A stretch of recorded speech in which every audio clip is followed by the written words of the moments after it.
I'm making my roasted sumac chicken with Zhug. It's juicy, tender meat with a crispy, fatty shell and finished with a spicy Yemeni sauce. To get going on the marinade, I'll start with a 1/4 cup of olive oil. It's gonna be the tastiest shell on the chicken. And then grate in a couple of cloves of garlic. Just enough to make it taste good, but not so much that you have garlic breath. Although if you both have garlic breath, it cancels each other out. It's the rule of garlic on Valentine's Day. And I'm grating it in with my vine zester to help it really incorporate with the mix. It sticks better to the chicken that way. And then I'll zest in a whole lemon and juice it in. I'm using chicken thighs, so they're fattier than chicken breasts. And the counterpoint of all the bright flavors with fatty thighs is what makes this dish irresistible. The very second thing Nick ever cooked for me at his little apartment in Washington Heights after we first started dating was chicken breast. It was totally inedible. He didn't season it or anything. I think he just took it out of the package and put it in the oven for like forever. It was still a great date though. Nothing has changed. I don't think he would know how to make a chicken if it whacked him across the face, but it's fine. I love cooking, obviously, and he loves doing the dishes. The acidity from the lemon juice will tenderize the meat. You want a tender thigh. Some chopped cilantro will add beautiful freshness. A tablespoon of honey will balance out all of these bright flavors, and then it'll also caramelize on the skin of the chicken.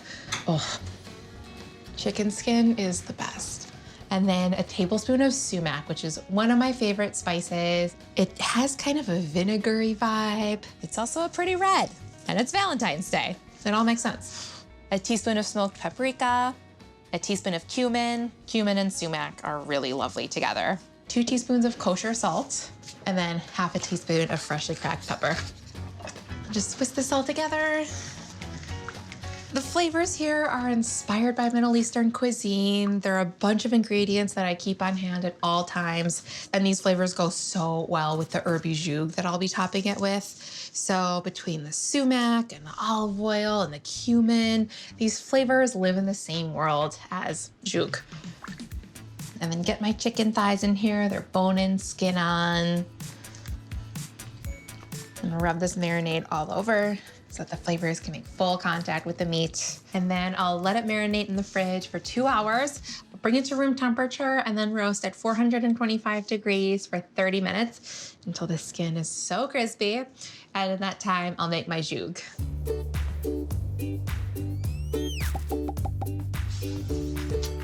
Zhug is a Yemeni sauce that is both hot and fresh all at the same time because it's loaded with peppers and tons of fresh herbs. It's great on chicken. I also make it whenever I make hummus. It's good on eggs. It's a little bit deceptive because it kind of looks like pesto, but you want to eat it in much smaller quantities than pesto. For my peppers, I'm using jalapenos, which is a nice middle-of-the-road spiciness. It's a heat that I can handle. And I'm removing the seeds and the pith, and I'm chucking everything into my food processor. And next, my herbs, a combination of parsley and cilantro, and I'm not even gonna pick them off the stems. I'm just gonna coarsely chop these leaves and the tender stems off because the tender stems are totally fine to use in this. The juice of a lemon, 4 cloves of garlic, some kosher salt, and then cumin and coriander. Make it citrusy and floral. Okay, I'll pulse this all together until it's pasty. And then I'll let the processor run while I drizzle in a 1/4 cup of olive oil.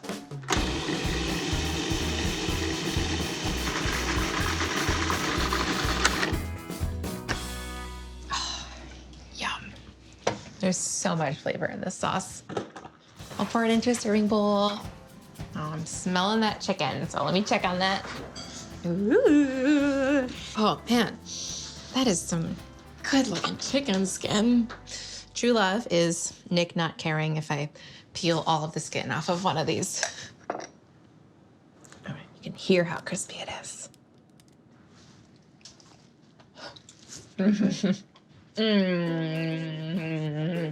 The brightness of the zhug with that crispy, fatty chicken is a match made in Valentine's Day romantic heaven. Talk about some sexy thighs, know what I'm saying? chicken looks cute too. This side dish is just like Nick. Always there for you when you need it most, and it makes me so happy. I'm making Muka, which is a cooked tomato and pepper salad that's common in Moroccan cuisine, and it is so delightful. It's sweet and smoky, and I'm nestling it on a bed of fluffy whipped feta and scooping it up with fresh pita. I can't wait. I'm starting with a good glug of olive oil in my pot here, and to this, I'll add loads of garlic. The ingredients to this matbuka are really quite simple, but the magic comes from how they all meld and mingle together, and they get cooked for kind of a while, so their flavors truly develop. And then a tablespoon of sweet paprika to bring the smokiness. I'll let this sizzle for just about a minute and allow the paprika and the garlic to bloom. Matbuka is a cooked salad. Literally in Arabic means cooked. It's sort of like a thicker dip that you can get away with eating just by the spoonful. I make this all the time, especially in the winter. I get my vegetables by reaching for a can of tomatoes and a jar of roasted red peppers and cooking them together into the salad. It's simple, but it's very comforting. Okay, I'm smelling that paprika and that garlic. I'll add in my tomatoes now. I have a 28-ounce can of whole peeled tomatoes. And then I'll break them up with my spoon into little bits. And I like using the whole peeled tomatoes because they taste a little better than the crushed tomatoes. And then 2 roasted red bell peppers. I'm just dumping them out of the jar here. A teaspoon of sugar will caramelize as this cooks and balance out the acidity of the tomatoes. A couple of good pinches of salt, and then a few cracks of pepper. I'll bring this to a boil and then reduce to a simmer and cook it uncovered for a good 35 minutes to allow this to reduce and thicken. And you never want to rush it because it truly needs all of that time for its flavors to meld and for this to transform into magical matbuka. In that time, I'll get going on my feta. This spread is smooth and so tangy from the feta. It is the ideal platform for my matbuka, and I'm just tossing it all into a food processor. It's so easy.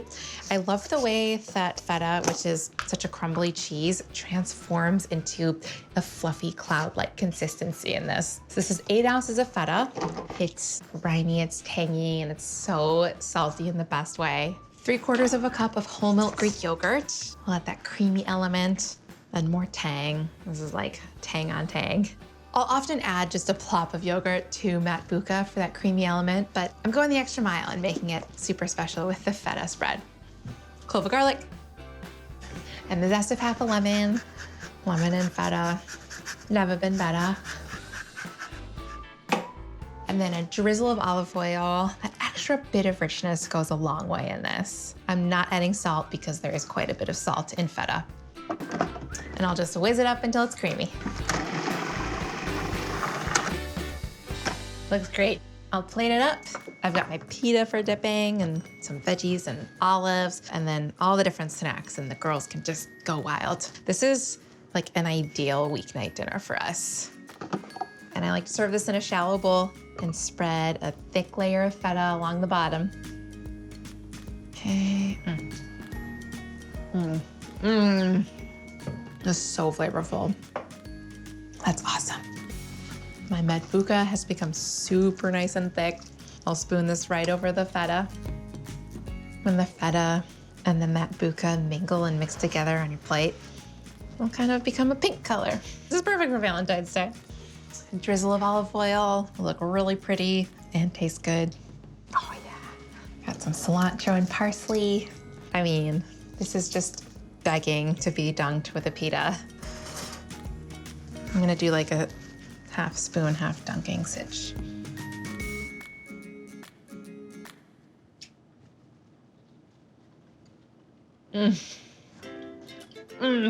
Those tomatoes are so sweet, paired with that briny, tangy feta. This marriage is gonna last.